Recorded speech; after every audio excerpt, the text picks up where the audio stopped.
what I could say about Dodge is that they really do pay attention to what we do with these vehicles. I mean, you go to the drag strip, everybody's running E85. Everybody's doing upper pulleys, larger injectors, and radials. I love the fact that they're going to go out with a bang with the Hellcat. It's just a nice middle finger up at the world, you know, that's pushing for EVs at this particular moment.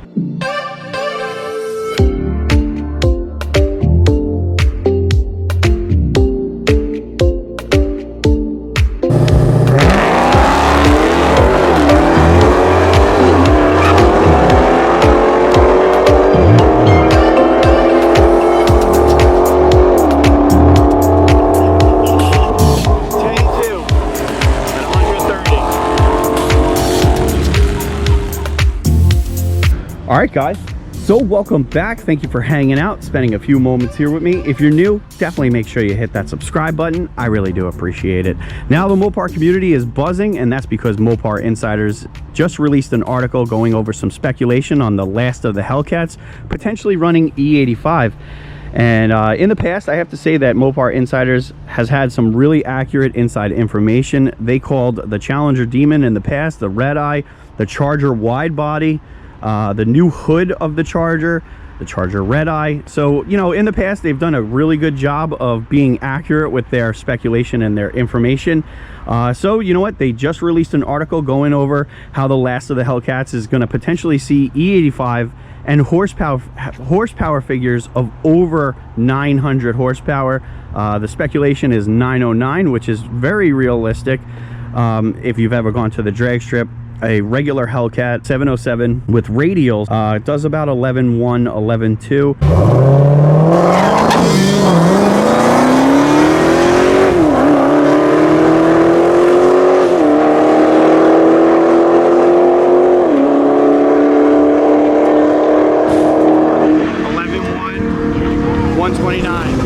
With an upper pulley, E85, injectors, and radials, it's in the neighborhood of about 10.5, 10.4.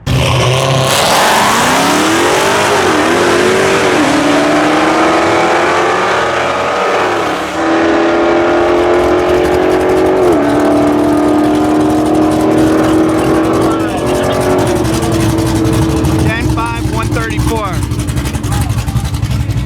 You know, you could definitely see that the power gains are there with pretty much just fueling. A Redeye, on the other hand, you take it to the drag strip, it's high 10s, you put E85 in it, and it's, you know, it's basically low 10s and flirting with Demon times. So the E85 makes a huge difference. Now, the execution of the E85 and the last of the Hellcats is going to be interesting. I believe that this is going to be a Redeye thing, okay? I don't think that this is a 707 kind of Hellcat package. I think it's going to be something that's based off of the Hellcat Redeye. It may just be a 1320 Hellcat kind of package where it's an addition to any kind of a Redeye, similar to like the Jailbreak, where you buy a Redeye and then you can add this package to it. And basically what it would be is, you know, out of factory, it's got upgraded injectors, pulley, upper pulley, and then it's still on 93, but then you get an extra PCM similar to what they did with the Demon. And when you swap the PCM, it's tuned for E85. At that point, you go from, you know, the 840 horsepower range, 830, to then the 909. So I can totally see Dodge doing that. It's certainly something that's in their wheelhouse, in their playbook, and you know, it would certainly make it where the Hellcat goes out with a huge bang, and you know, you would see a Redeye basically out of factory throwing up Dodge Demon numbers. Now it would be a little bit behind what a Demon is capable of doing, because let's face it, a Demon is more than just power. It's got the upgraded torque converter, the killer chiller. It's got a lot of technology in there. So, you know, just having the raw power is not going to make it faster than the Demon, but it would be, you know, a really close Demon hunter, more power than the Demon. And you know, you can start building off of that. I'll tell you, with that kind of power level, it doesn't take much to start cracking into the 9s and stuff and everything like that. So I think that out of factory, they're going to try and keep it where it's low 10s, like maybe a 10.1 vehicle, a 10.2. This way they don't have to you know, deal with the roll cage like what they did with the Demon and everything like that.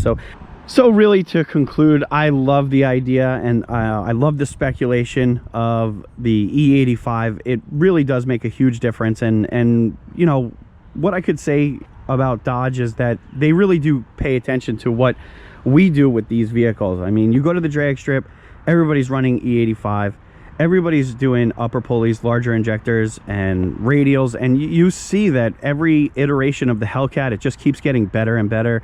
May not always get a bump in power, but you see that the parts around the power do keep improving. I'm still an advocate for the RTs, the Scat Packs, and I do believe that they should upgrade a lot of the lower trim levels.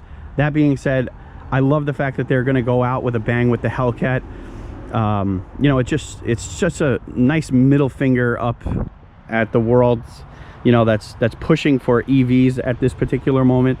And you know, there's a huge push for EVs, but I do believe that Dodge knows its base, you know, and they know that for the most part everybody loves the V8. You know, a lot of people in the comment section are saying that I'm being silly, that I'm not embracing better new technology, and I don't believe that EV is a newer and better technology. I believe that if you want to do a newer and better technology, upgrade the fueling, okay? And EV is a totally different technology. It's not even comparable to a V8. Let me know what you think in the comments below. I always like to hear what you guys have to say. I think Dodge understands its base, and the future is going to be bright, okay? Remain positive. I don't think the world is ready for all EV, and I don't think the Dodge community is going to embrace it as much as what Dodge thinks. So that being said, guys, I'll check you on the next upload.